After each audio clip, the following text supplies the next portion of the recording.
नमस्कार सभी को। आज हम शारीरिक शिक्षा के अंदर संतुलित भोजन क्या होता है उसके बारे में बातचीत करेंगे। संतुलित भोजन ऐसा भोजन जिसमें वो सभी पौष्टिक आवश्यक तत्व होते हैं जिससे हमारे शरीर को एनर्जी मिलती है, एक ऊर्जा मिलती है।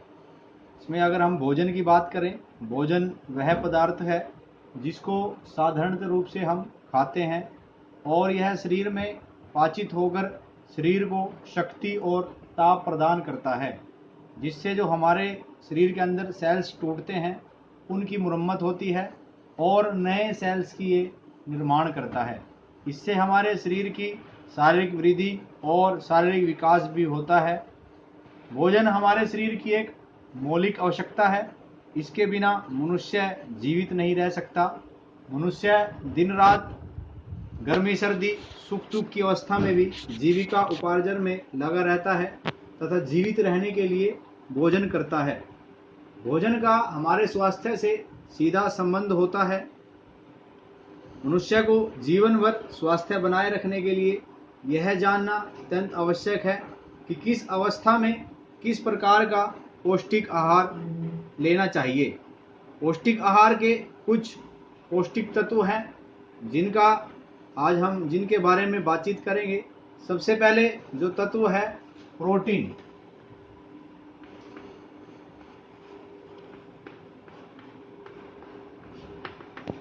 प्रोटीन क्या होता है?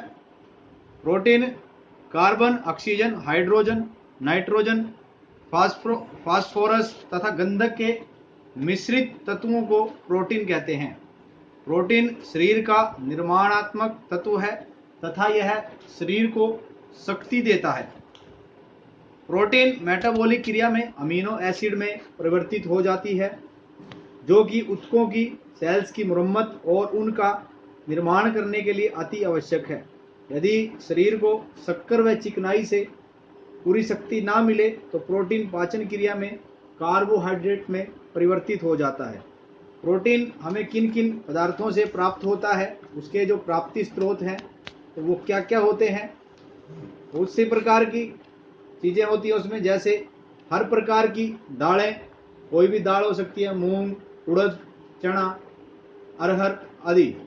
उसके साथ सोयाबीन, बादाम, गाजर, पत्ता गोभी, गेहूं, मूंगफली, मक्का, दूध तथा दूध से बने सभी पदार्थ, दही, पनीर आदि, ये सभी अगर तत्व हम भरपूर मात्रा में लेंगे तो हमारे शरीर में प्रोटीन की कमी नहीं होगी। प्रोटीन की कमी से भी, अगर हमारे शरीर में प्रोटीन की कमी रहेगी तो कुछ ना कुछ हमारे शरीर में बीमारी भी लग सकती है। प्रोटीन की कमी से क्या रहता है, शरीर में निर्बलता आ जाती है, शरीर का वृद्धि विकास रुक सकता है, स्वभाव में चिड़चिड़ापन आ जाता है, बाल झड़ने लगते हैं, त्वचा पर धब्बे आने लगते हैं, वजन भी घटने लगता है, भूख कम लगने लगती है। तो इसलिए हमें भरपूर मात्रा में प्रोटीन लेना चाहिए, जिससे हमारे शरीर को एक एनर्जी प्राप्त हो और हमारा शरीर स्वस्थ रहे। दूसरे अगर हम इसमें पौष्टिक तत्वों की बात करते हैं तो वह है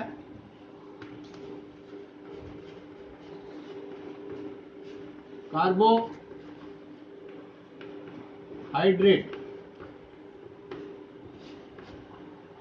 कार्बोहाइड्रेट यह तत्व भी कार्बन, हाइड्रोजन तथा ऑक्सीजन के मिश्रण रूप से बनता है।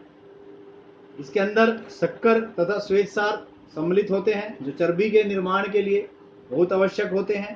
पाचन क्रिया के दौरान कार्बोज के खाद्य पदार्थ श्वेतसार में परिवर्तित हो जाते हैं, जो रक्त में मिलकर मांसपेशियों तक पहुंचते हैं तथा उससे बचा हुआ जो श्वेतसार यकृत में ग्लाइकोजन के रूप में इकट्ठा होता है।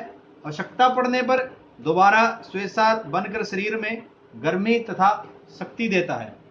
इसलिए इस श्वेतसार को एनर्जी फूड, ऊर्जा उत्पादक भोजन भी कहा जाता है।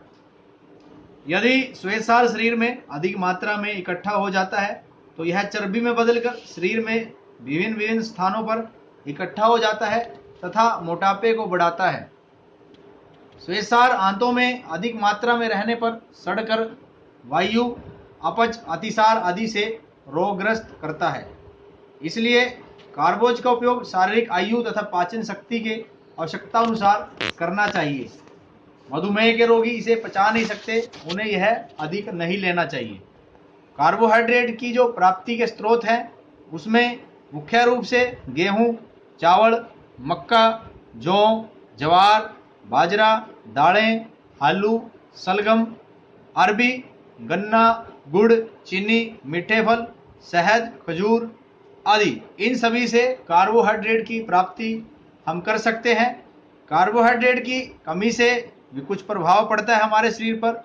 अगर हम ठीक मात्रा में कार्बोहाइड्रेट नहीं लेंगे तो हमारे शरीर का जो वजन है वो घटने लगेगा, स्वास्थ्य की अस्थिरता रहेगी, स्वास्थ्य हमारा ठीक नहीं रहेगा, पूर्ण शक्ति का अभाव रहेगा, कहीं ना कहीं हमारे अंदर जो शरीर के अंदर जो शक्ति है उसकी कमी आएगी, नए सेल्स के निर्माण में घटत रहेगा, उसके नए सेल्स के निर्माण नहीं होंगे, त्वचा में हमारे कुछ ना कुछ झुर्रियां होगी, आंतरिक जो हमारे अंग हैं उनकी वृद्धि में रुकावट उत्पन्न होगी, हर समय शरीर में एक थकान सी महसूस होगी, शरीर दुर्बल रहेगा, शरीर में गर्मी व शक्ति का भी अभाव रहेगा।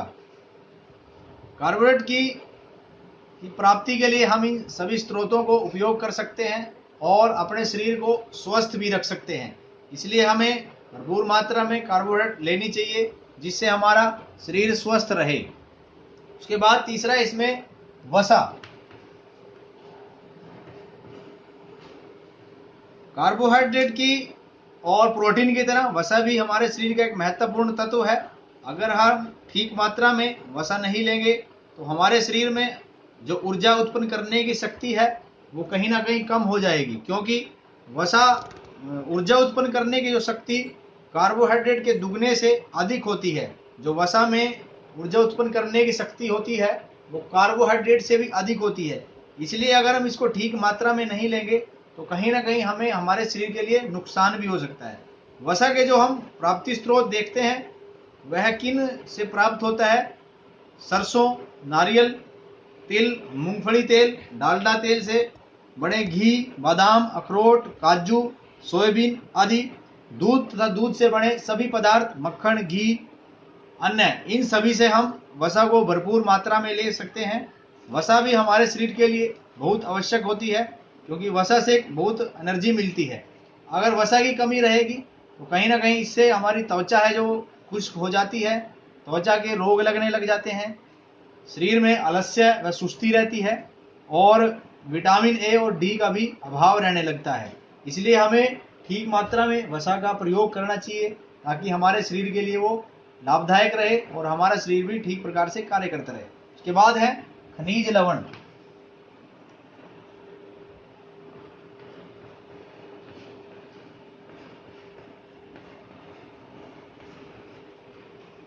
खनिज लवण, हमारे शरीर में लगभग 20 प्रकार के खनिज तत्व होते हैं जिससे अनेक प्रकार के खनिज लवण बनते हैं। यह शरीर के 20वें भाग को पूरा करते हैं। इन खनिज लवण में मुख्य रूप से जो है कैल्शियम, फास्फोरस, लोहा, आयोडीन, सोडियम, मैग्नीशियम, पोटासियम, तांबा और गंधक आदि प्रमुख हैं। ये अगर सभी भरपूर मात्रा में ठीक मात्रा में हम अपने शरीर को लेंगे तो हमारा शरीर ठीक प्रकार से काम करेगा और ठीक प्रकार से वो स्वस्थ भी रहेगा। इसलिए हमें खनिज लवण जो मैंने अभी बताए हैं 7-8 इसमें, अगर इसको ठीक प्रकार से हम लेंगे तो हमारे शरीर में एनर्जी भी बनी रहेगी और सही प्रकार से वो कार्य भी करेगा। इनकी प्राप्ति के स्रोत जो पहले बताए हैं उनसे मिलते जुलते हैं, जैसे पत्तेदार सब्जियां, गुड़, अनाज, संतरा, नींबू, तिल, पान, गेहूं, चावल, दालें, दूध तथा दूध से बने सभी पदार्थ, हरी पत्तेदार सभी प्रकार की सब्जियां, गाजर, सोयाबीन, काजू, बादाम, करेला, सलगम, ये सभी पदार्थों से हमें भरपूर मात्रा में खनिज लवण मिलते हैं और खनिज लवण लेने से हमारा शरीर भी मजबूत रहता है और हमें अनेक प्रकार की बीमारियों से बचत रहती है। इसके बाद अगर हम बात करते हैं जल,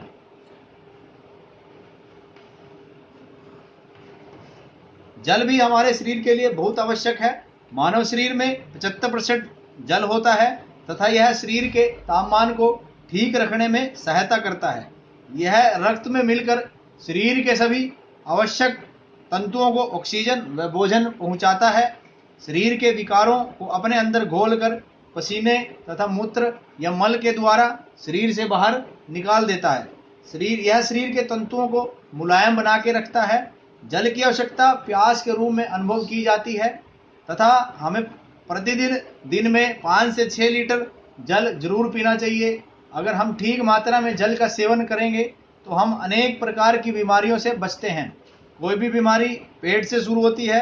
अगर हम ठीक मात्रा में सुबह उठकर गुनगुना जल लेंगे या फिर दिन में भी अगर भरपूर मात्रा में जल का प्रयोग करेंगे कम से कम 5 से 6 लीटर, तो हमारा जो पेट है वो साफ रहता है। और पेट साफ रहने से हमारी कब्ज भी दूर होती है। कब्ज दूर होने से हमें जो पेट के द्वारा अनेक बीमारियां लगती हैं वो सारी बीमारियां ठीक रहने लगती है। इसलिए हमें भरपूर मात्रा में जल लेना चाहिए। जल से हम अपने शरीर को स्वस्थ रख सकते हैं। उसके बाद है विटामिन।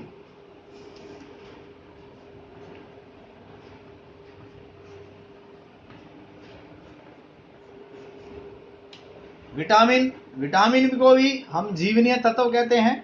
विटामिन भोजन का जो एक प्रमुख तत्व है जो शरीर को एक सुरक्षा प्रदान करता है। विटामिन लेने से भरपूर मात्रा में अगर हम विटामिन का प्रयोग करेंगे तो ये शरीर को स्वस्थ रखता है तथा शरीर को कोई भी रोग नहीं लगता। यह मुख्य रूप से फलों, दूध, हरी पत्तेदार सब्जियां इनमें होता है। इसकी कमी से शरीर निर्बल हो जाता है, आंखें कमजोर हो जाती है, शरीर में खून की कमी रहने लगती है, जोड़ों में दर्द होता है, त्वचा भी झुरझुरी होने लगती है, बच्चों में भी अनेक बीमारियां होने लगती है।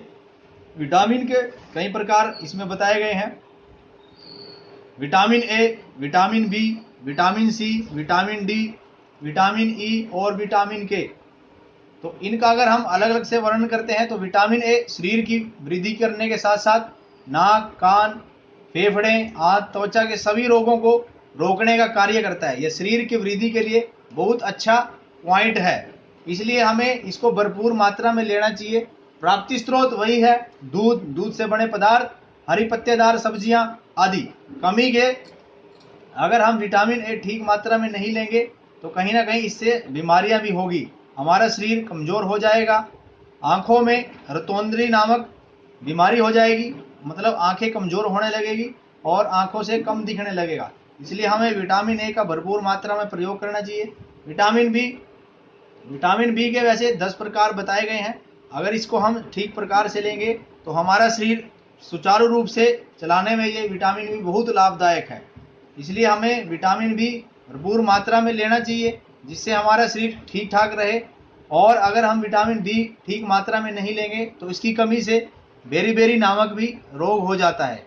मांसपेशियां हमारी सूख जाती है तथा व्यक्ति चिड़चिड़ा हो जाता है। इसलिए विटामिन बी का अच्छी मात्रा में हमें प्रयोग करना चाहिए। विटामिन बी और विटामिन सी जल में घुलनशील है। विटामिन सी का कि अगर हम ठीक से भरपूर मात्रा में उसका प्रयोग करेंगे तो हमारा शरीर अनेक बीमारियों से बच सकता है। इसलिए विटामिन सी की कमी से अगर हम नहीं लेंगे, विटामिन सी की कमी से स्कर्वी रोग, मसूड़े कमजोर होना, उनसे रक्त निकलना आदि प्रकार के रोग होने लग जाते हैं।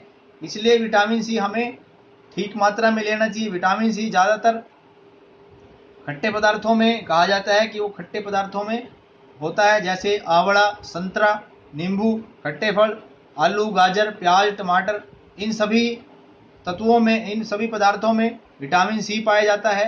विटामिन सी लेने से हमारे जो दांत हैं, मसूड़े हैं, वो मजबूत होते हैं तथा हमारी आंखों की ज्योति भी बढ़ती है। हमारी बोन्स को भी यह मजबूत करता है। रक्त को यह शुद्ध बनाने में बहुत सहयोगी होता है। उसके बाद है विटामिन डी।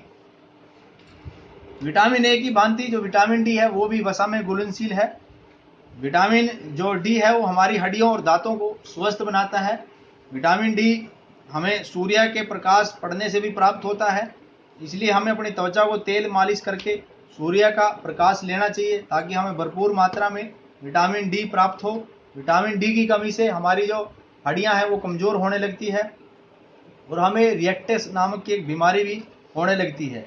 इसलिए हमें भरपूर मात्रा में अगर हम विटामिन डी लेंगे हमारी हड्डियां मजबूत होंगी, बच्चों के दांत भी मजबूत रहेंगे। तो इसलिए विटामिन डी हमें ठीक मात्रा में लेना चाहिए। विटामिन ई जो तेल में घुलनशील होता है यह हमारी प्रजनन शक्ति के लिए बहुत आवश्यक होता है। इसके प्राप्ति स्रोत भी दूध, अंडा, मछली का तेल, मक्खन, फल, अनेक हरी पत्तेदार सब्जियां, सभी में विटामिन ई की मात्रा पाई जाती है। अगर विटामिन ई की कमी रहेगी तो पुरुषों में नपुंसकता, स्त्रियों में भांजपन, संतान उत्पत्ति का अभाव रहता है, गर्भपात का भय रहता है, फोड़े फुंसी होने की ज़्यादातर संभावना रहती है। इसलिए हमें ज़्यादा विटामिन ई का प्रयोग करना चाहिए। विटामिन के, यह विटामिन भी वसा में घुलनशील माना जाता है। विटामिन के मुख्य रूप से रक्त को जमाने में सहायता देता है।